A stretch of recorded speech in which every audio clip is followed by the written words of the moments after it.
It is important in the area of motivating yourself. It's important to know why you're doing it, because that mind will say, why bother? Why go through all this? This is too hard. No, throw in the towel. It's not worth it. Has it ever said that to you before? Here's how you can handle that. Here's how you override that. Write down 5 reasons why you deserve it. Why do you deserve what you want? Why you? Why do you deserve it? What meaning and value will it bring to your life? What's so different about you that you deserve your goal or this goal? And when you write down those 5 reasons, when you have some down moments, and you're going to have them, when that conversation starts talking to you, and it's going to talk to you, what you will do is you can pull that out and read it, and it will build you up. It will be your rod and your staff to comfort you through some challenging moments, because you're going to have some. Life will knock you between the eyes. It will catch you on the blind side, come out of nowhere, stuff you can't anticipate that will knock the wind out of you. You want to give up. That's why it's important for you to work on yourself, listening to tapes, building yourself up, talking to yourself with power, feeling, and conviction, building yourself up day in and day out, because it's coming. Life will send you some curves you cannot anticipate. The next thing is that whatever you do, you want to develop technical mastery. You want to be the best at what you do. You want to master it. See, part of self-motivation is you've got to find something that gives you a strong sense of competence. Well, you become known for that. You develop a reputation of being good at doing that. You set some high personal standards for yourself. You're not competing with anybody else. You're just unfolding yourself to be the best person that you could be. That you want to give the best quality service that you can give, because that is a statement about who you are. The other thing that's the key to self-motivation is recognize the fact that you're going to get into some slumps. Recognize the fact that you're going to encounter a great deal of failure in life. It goes with the territory. But in the face of that, you want to be relentless. When you want something, you don't expect everybody to say, oh, come on in. Oh, you want this? Oh, great. We want to give this to you. You're such a nice person. You're doing it for your family, aren't you? Great. No, life isn't like that. No, many doors will be closed in your face. Many loans that you will want. And they'll say, no, you don't have enough collateral. You don't have enough credit. And most people will give up. But you've got to decide that I'm going to be fearless. I refuse to be denied. And I'm going to go all out. I'm going to be relentless. I don't care how many no's I encounter. I like something Isaiah Thomas said when he was getting ready for a basketball game. He said, I'm going to either shoot us in or shoot us out, but I'm not going to not do anything. And that's the way to go. You can't make a basket unless you shoot the ball. You can't hit a home run unless you take a swing at it. Most people won't even take a swing. Well, I probably won't make it anyhow. That's the conversation within.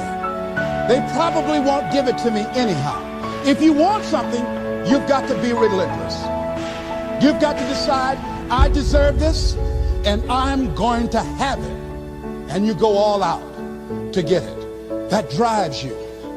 The next thing is that when you want something out of life, you've got to be willing to go into action. Don't wait around for things to be just right. Don't wait for things to be perfect. Don't wait for the ideal situation. It will never be ideal. There will always be a reason. Well, as soon as the children grow up, or as soon as I pay my bills, or as soon as I get my divorce, as soon as I get enough money together, do what you can, where you are with what you have, and never be satisfied. A lot of people never take a chance in life. They don't want to take any chances. They want the situation to be ideal. See, that's not walking by faith. That's walking by sight. If I can see it, I'll do it. No. That's a lot of people saying, if I can see it, I'll believe it. No. If you believe it, you can see it.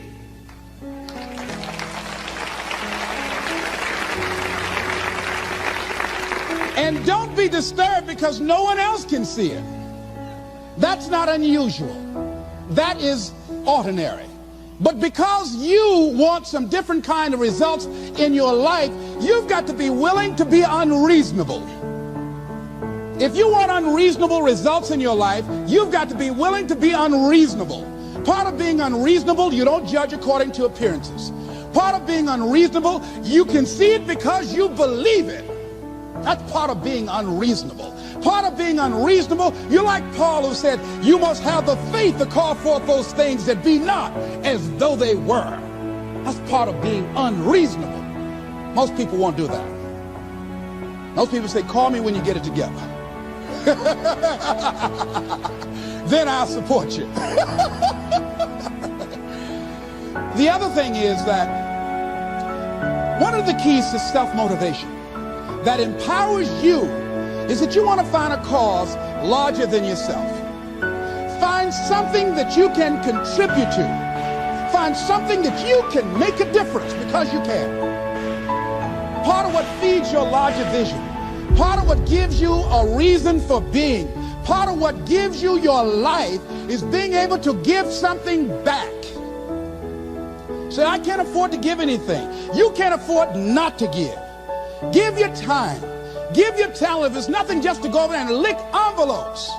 I don't know exactly what I'm going to do, but I'm going over there. It's part of my tithing in the universe. Once you develop that special sense of mission, and that's what you develop when you're part of a larger cause than yourself, it drives you.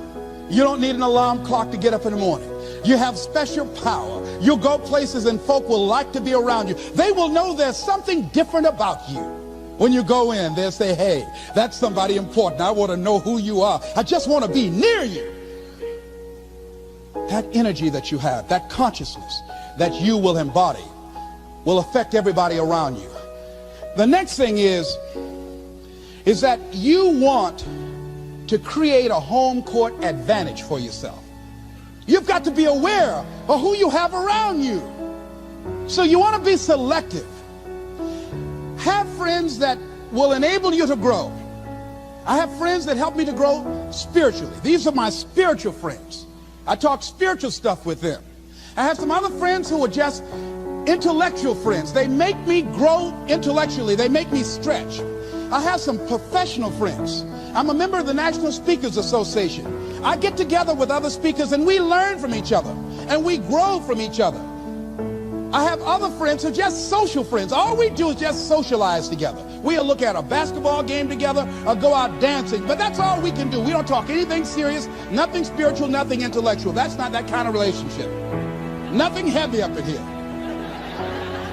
Have other friends, we walk together. That's all we can do, walk together. Talk about we're going to lose weight one day by and by for good, all right? That's all we do. Nothing else. So, according to the relationships that you develop, we grow from people and projects. And the relationships that you develop can enhance and can enrich your life, or they can drain you.